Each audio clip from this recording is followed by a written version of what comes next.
My mother came home again with very little flour for supper, and that night all we had was a taste. As I sat on the floor to eat, I looked down the corridor and saw Kamba standing at the open door. He was looking bad, with his head hung low and his eyes drooping. His ribs were like blades against his skin. The walk across the courtyard exhausted him. He was starving to death.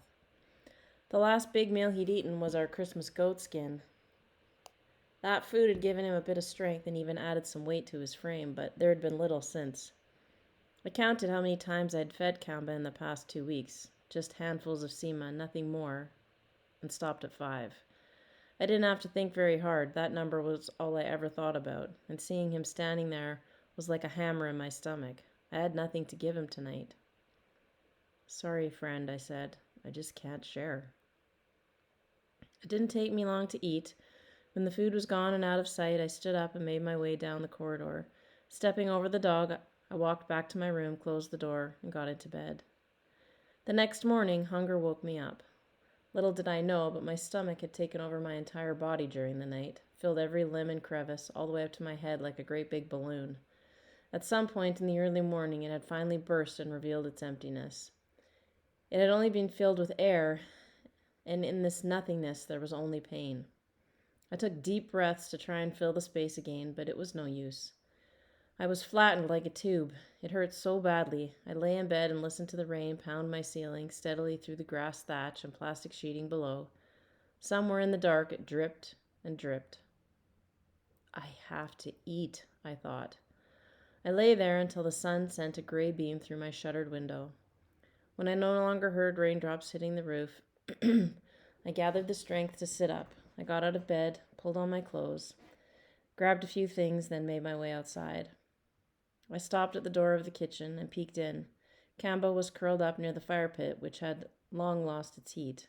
I couldn't tell if he was breathing. I wondered if we'd had the same dream. "Kamba," I shouted, "let's go hunting." The very word was like a bolt of current through his body. Kamba jerked his head up and slapped his tail once against the floor. It had been a year since I'd said those words. Despite his weakness, he struggled to his feet. His legs trembled from arthritis, but his tail swung like mad. He was ready. "Let's get some food." I had no maize or gaga to set my traps, so I grabbed a handful of ash from my mother's fire and threw it into a sugar bag. The dog and I then walked outside toward the Dowa Highlands, which seemed forever draped in turmoil. The rains would never end. The walk took twice as long, with Kamba limping slowly behind. I stayed just a few steps ahead, whistling a tune to try to raise my spirits. The maize in the fields was growing tall and green, and I knew it wouldn't be long until we ended this torment. Maybe a month, perhaps a bit longer. I scanned the sky for birds, but saw none. At the trap site, I fastened my rubber to the poles, stretched it back, and set the trigger. I sprinkled the ash onto the kill zone. It looked pathetic. "Let's hope this works," I said. If we could get 3 birds, perhaps tonight I could sleep. Perhaps Kamba could get better and hold on, just for another month. I took the rope and dragged it 20 yards behind the thombosi tree. Kamba collapsed with a thud, then nearly fell asleep. I stretched on my stomach and waited. About 15 minutes later, a small flock of about 5 birds swooped down and landed outside the trap. Kamba's head shot up as if he'd seen it in a dream. As the birds were nearing the kill zone, my imagination began to wander. In slow motion, I saw the rubber smash the birds against the bricks, crushing them instantly. I saw myself plucking the feathers. I pulled off the heads, took my knife from my waist and made an incision just below the breast, and scooped out the entrails. I tossed the bloody bits into the air, and Kamba snatched them in his jaws. I laughed and praised him, but I couldn't make out the words. After that, I rinsed my hands with water from the dambo, getting off all the blood, then rinsed the birds clean. I then sprinkled the warm flesh with salt and rubbed it into the skin, so it was sure to stay. I started a small fire behind the tree, which quickly died into a glowing bed of embers. I split the back sides and laid the bird's breast directly on the coals and heard the meat begin to sizzle. Soon the smell of roasting flesh was all around me, encompassing the entire universe. It tickled the back of my brain. I flipped them over, salivating. The sudden pounding of my heart snapped me out of the spell just in time to see the birds hop toward the trap. Kamba sat rigid and watching, lost in his own delicious daydreams. I gripped the rope, muscles twitching, but as soon as the birds stepped into the kill zone, they realized the bait was only ash and quickly flew away in a burst of wings. I exhaled in defeat and dropped the vine, too exhausted to move. I may have even cried. That night at home, Kamba curled up outside my door and fell into a deep, almost frightening sleep. The hunt had taken nearly everything from him. At supper, I saved half a handful of sema, plus some pumpkin leaves, and walked outside to where he lay. "Kamba!" I shouted. "Supper!" It was another word he knew. He opened his eyes and slapped his tail. I tossed the food above his head, but he made no effort. The sema and pumpkin leaves hit the ground with a thud. Almost as an afterthought, Kamba picked himself up and ate. 2 days later, I fed him again. It was only a bit of pumpkin leaves, so I walked out and put them in his food bowl. He saw me and limped over, but as soon as the pumpkin leaves hit his stomach, he vomited them right up. I knew the end was near. "Just 1 month," I said, pleading. "We'll be feasting in a month." The following evening, he vomited his food again. Nothing worked.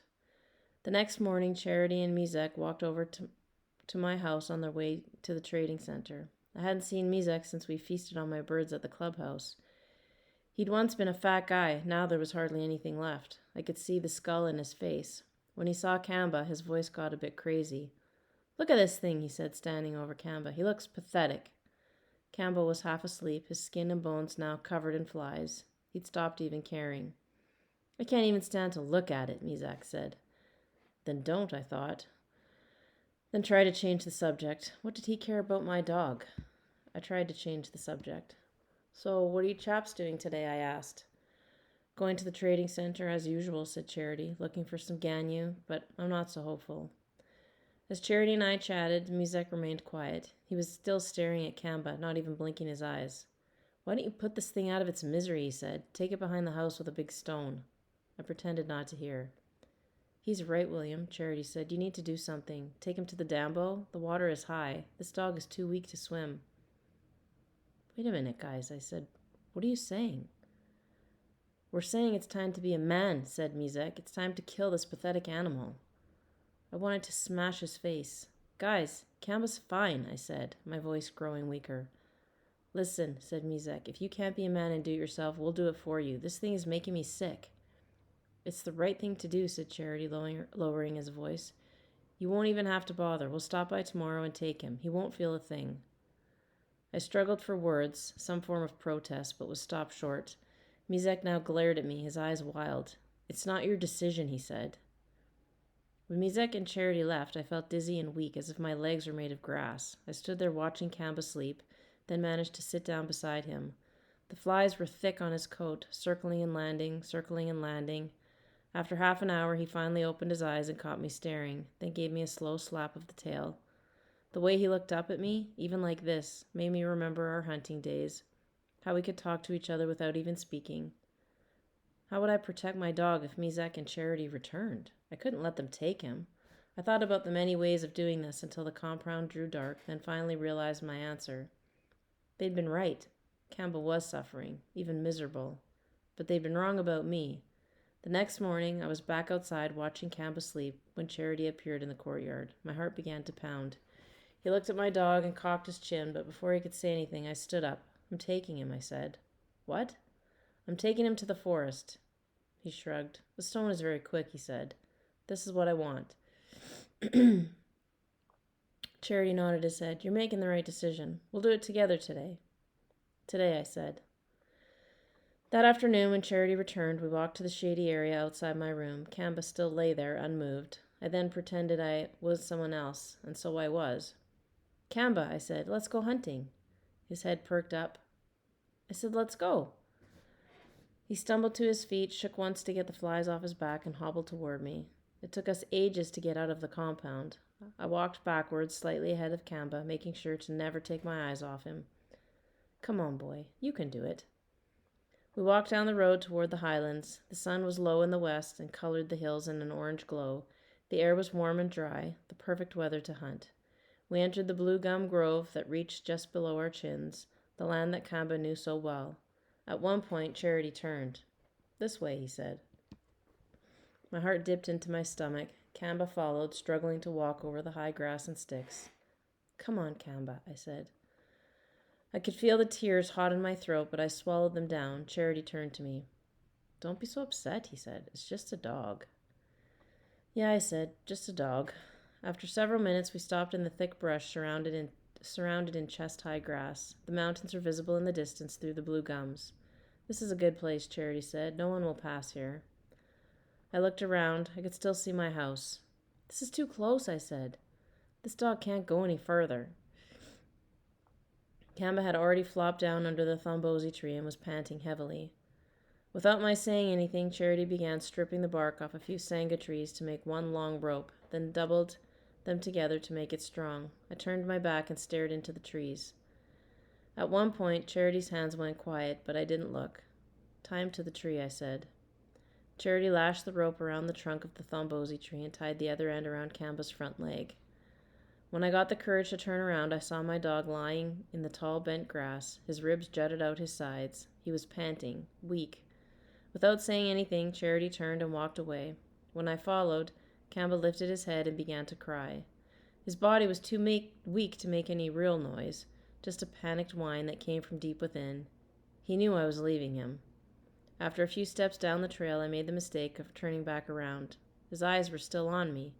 Then he laid down his head. I did a terrible thing, I whispered, walking faster. He was old, Charity said. He was going to die anyway. I did a terrible thing.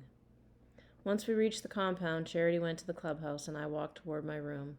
On my way, my eyes caught sight of Kamba's food bowl lying by the henhouse. I ran over, picked it up, and hurled it against the ground, shattering it into pieces.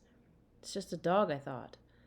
That night I stayed awake long into the night, knowing that Kamba was just down the hill. If I screamed his name loud enough into the dark, he would probably hear me. The next day I avoided most people and tried to stay in the fields, but once I got home, my Uncle Socrates was coming out of my house, having visited my father. Where's Kamba? He said. I can't find him anywhere. I haven't seen him, I said. I was wondering the same thing. He said. I hope those wild dogs didn't get him. I'm sure we'll smell him soon enough if they did. I felt nauseous all day. That night I tried to force Kamba out of my mind, thinking of anything but him. It wasn't difficult. I was so hungry that I couldn't concentrate on one thing too long anyway. The next morning, Charity stopped by and found me in my room. Let's go see what happened to Kamba, he said. He was in good spirits. What do you mean? Let's go see if he's dead. I said nothing. We'll bring some hose so people will think we're going to the fields, he said. That way we can also bury him. We set off down the trail carrying hose. I was too mixed up inside for conversation. We turned off the road and into the bush. The grass was still wet with dew and soaked my trousers. After some minutes, I saw a white hump on the ground.